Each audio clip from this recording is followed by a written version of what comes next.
Saka din ba sa nangangarap sa motorcycle na ito, yung super sports bike na talaga namang pinagmamalaki ng Yamaha? Walang iba guys kundi si Yamaha R1 and R1M. Ito nga guys yung dalawang modelo ng super sports bike ni Yamaha na talaga naman pong napakaangas. Yung tipong sa kanya talaga binigay ni Yamaha lahat. Meron siyang physical appearance na napaka-unique, napaka-aggressive looking, malakas na power output, merong aerodynamics design and mga technology na hindi biro, mga features na talaga naman pong busog na busog ang motorsiklo na ito. Pero paano kaya guys kung sa kabilang banda ang ating pinapangarap na super sports bike na alam naman natin na hindi din naman talaga biro ang presyo, meron pong hindi magandang nangyari. Ang motorsiklo nga na pag-uusapan natin sa ngayon is meron nga pong balita na talaga naman pong ikalulungkot ng iba nating mga kababayan na nangangarap po sa motorsiklo na ito. Kaya dito sa episode natin sa ngayon guys is ibabalita ko nga po kung ano nga ba ang update patungkol nga po sa super sports bike ni Yamaha na ito. Ano-ano nga ba ang dapat nating malaman na information sa kanya at kung meron bang good news na mangyayari. At ating aalamin kung bakit nga ba siya ang bukod tanging kakaiba ang sound sa hanay ng mga inline 4 engine, at ipapaliwanag ko din po dito kung ano po ang pinagkaiba ng cross plane engine and flat plane engine. Kaya samahan nyo ako guys na pag-usapan ang motorcycle na ito. Pero bago yan, baka pwede naman na pa-subscribe ng aking YouTube channel. I-click mo na din ang notification bell para maging updated kayo sa mga susunod na i-upload ko. Guys, baka pwede naman na pa-like and follow ng aking Facebook page. Nasa description po ang link. Kaya make sure guys na tapusin nyo ang video na ito para malaman nyo ang information may kinalaman sa motorcycle na ito.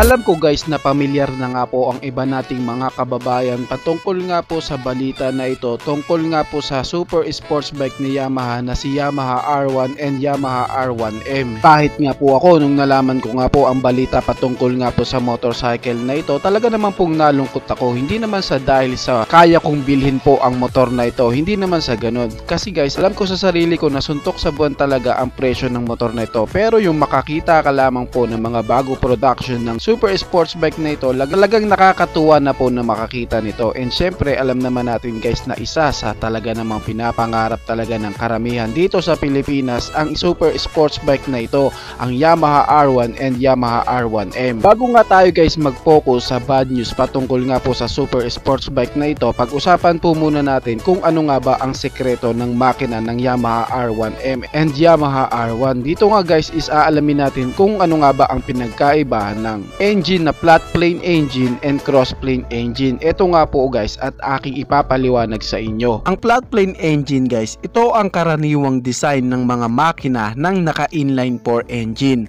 Mapa 250cc na naka-inline 4, 600cc na naka-inline 4, at kahit mga 1000cc, syempre kunin na lang nating halimbawa si Kawasaki ZX-10R para sa flat plane engine. Si Kawasaki ZX-10R kasi guys is merong 4 na cylinder head, kaya meron siyang 4 na piston. Ngayon, bakit naman ganun kaganda ang tunog ng Kawasaki ZX-10R? Dahil guys, ang kanyang makina is naka flat plane. Ang configuration ng kanyang crankshaft, dahilan para magtunog mamaus ang sound ng makina, kasi nga siya ay naka flat plane. Flat plane, ano ba yun? Well, sa makina kasi ni ZX-10R, 4 po ang piston, then yung 1 and 4 is nasa TDC o top dead center. Samantalang si 2 and 3 naman is nasa BDC o bottom dead center. 720 degree ang isang cycle ng isang 4-stroke na engine. 180 degree para sa suck, squeeze, ignite, and exhaust. Same silang lahat na 180 degree kaya total of 720 degree. Diba si 1 and 4 ang nasa taas, tapos si 2 and 3 naman ang nasa baba. Ang dalawang pares nga po nito is 180 degree apart from each other. Ibig sabihin magkasabay na angat yung 1 and 4 tapos baba si 2 and 3. Kapag tataas naman si 2 and 3, si 1 and 4 naman ang bababa. Rotation lang. Syempre isa sa mahalaga dito is yung kanyang crankshaft na pinagkakabitan ng mga piston niya. Sa bawat ikot nga ng kanyang crankshaft pin, nagtutugma at natutok nga ito sa same opposite position, at dahil nga 180 degree ang distansya nila, ito nga ang nangyayari sa loob ng makina, dahilan para makabuo ng straight na hulma, kaya siya tinawag na flat plane engine. Bakit naman halimaw ang sound ng bike na ito? Sa flat plane engine kasi guys, meron siyang even firing interval. Ibig sabihin kasi balance po ang bawat galaw ng kanyang mga piston, kasi bawat 180 degree meron siyang piston na nag-i-ignite. Sa isang engine is merong 4 stroke, shock, squeeze, ignite, exhaust. Ngayon, bawat piston ng makina ng ZX-10R is ginagampanan ang bawat papel niyan. Di sila sabay-sabay nagsasak or mag-i-squeeze. Millisecond lang po ang bawat pag-ignite nila. At dahil flat plane engine ito, ganito ang kanyang firing order. Unang mag-ignite si piston number 1, then susundan ni piston 3, then susundan ni piston 4, at huli nga po si piston 2. Kasi every 180 degree is merong piston na nag-i-ignite, kaya tinawag siya na even. At dahil alam naman natin na mabilis ang cycle ng mga ito, ganito nga po ang nakikreate niya na sounds.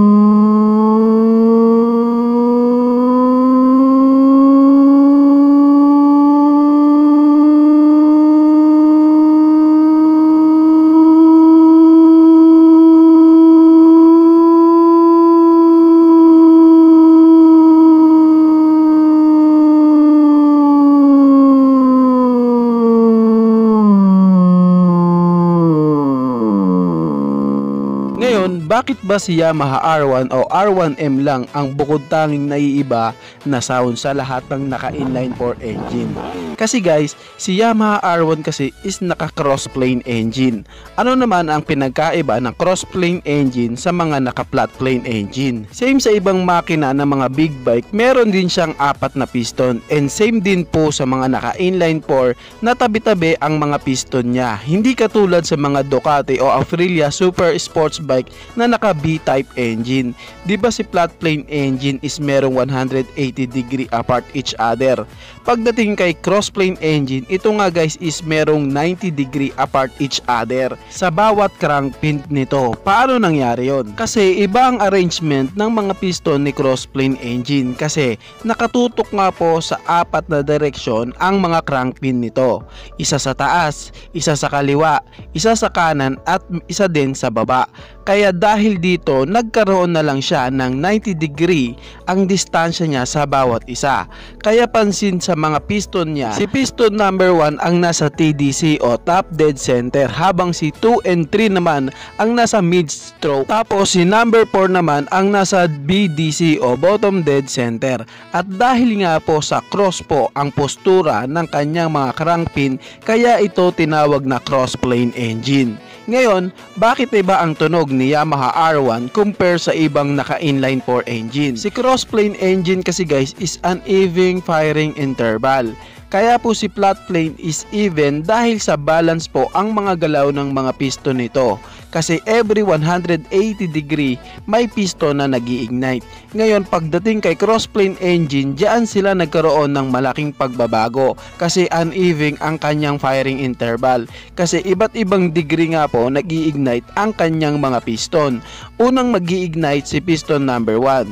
tapos susundan ito ni piston number 3, tapos susundan naman ni piston number 2. Sabay konting distansya na lang, mag-i-ignite naman si piston number 4. Kumpara kay flat plane engine na every 180 degree is may nag-i-ignite. Iba nga po kay cross plane engine kasi gulo-gulo ang kanyang paggalaw ng mga piston. Kaya nga naging firing interval niya is 180 degree, 90 degree, 180 degree, and 270 degree. Kaya sa kanyang firing order, mapapansin na may isang piston na nagdi-delay sa pag-ignite, dahilan kaya siya lang ang bukod tanging kakaibang tunog dahil sa cross plane engine na nga siya. Ito din ang reason bakit ganto ang tunog ng Yamaha R1, kasi gulo-gulo ang combustion, kaya siya uneven. At dahil alam naman natin na sobrang bilis ng revolution ng makina nito, ganto nga po ang nagagawa niyang sounds.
Dahil sa nalaman na nga natin guys ang sekreto ng engine ng Yamaha R1 and Yamaha R1M, kung bakit nga ba naiiba ang tunog niya kumpara sa mga ibang engine ng inline 4 engine na mga makina. Ngayon nga guys is eto na nga po, no, babanggitin ko na nga po sa inyo yung isa sa talaga naman pong nakakalungkot na balita patungkol nga po sa super sports bike na ito. Dahil simula nga po sa taong 2025 guys is matitigil na nga po ang production ng super sports bike na ito ng Yamaha R1 and R1M sa kadahilan ng hindi nga po makapasa ang Yamaha R1 and Yamaha R1M sa Euro 5 compliant. Kaya isa nga talaga guys sa malungkot na balita ito para sa ating mga motorcycle enthusiasts, na lalo sa mga nangangarap sa motorcycle na ito na nag-aabang din nga kahit nga po hindi natin siya mabili, makita man lamang natin na meron siyang mga bagong production, mga bago at maangas na disenyo kada bagong version. Pero nakakalungkot bang banggitin sa inyo na ititigil nga po ang production na ito dahil sa hindi nga daw po ito makapasa. And alam naman natin guys na Yamaha is hindi papayag na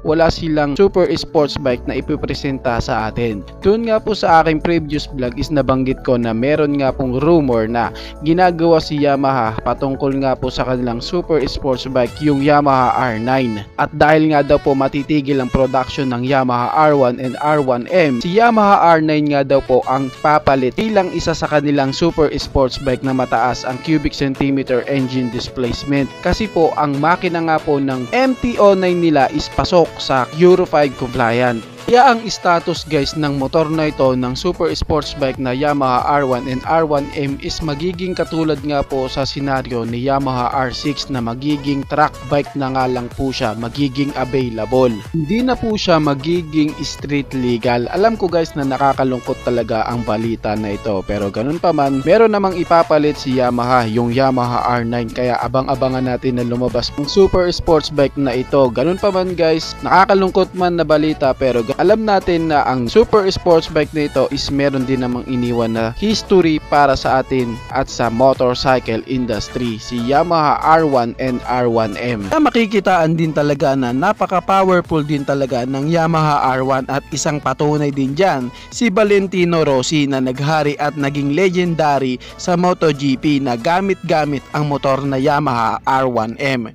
Kaya masabi ko din talaga na di din basta-basta ang nagawang engine na ito ni Yamaha. Bukod kasi sa may panalo at malakas na power output na engine, siya lang naman ang merong sounds na kakaiba sa lahat ng inline 4 engine. Kaya talagang masasabi mo din na isa ang motor na ito na kakaiba sa lahat, ang Yamaha R1 o R1M. Kayo guys, ano ang masasabi nyo sa motor na ito? Paki-comment naman ang inyong reaksyon. Maraming salamat po. Bago matapos ang video na to guys, baka pwede naman napahingi ng isang like mula sa inyo bilang pagsuporta sa ating munting video. Maraming salamat po. Sa tingin ko guys is dito ko na lamang po tatapusin ang ating vlog.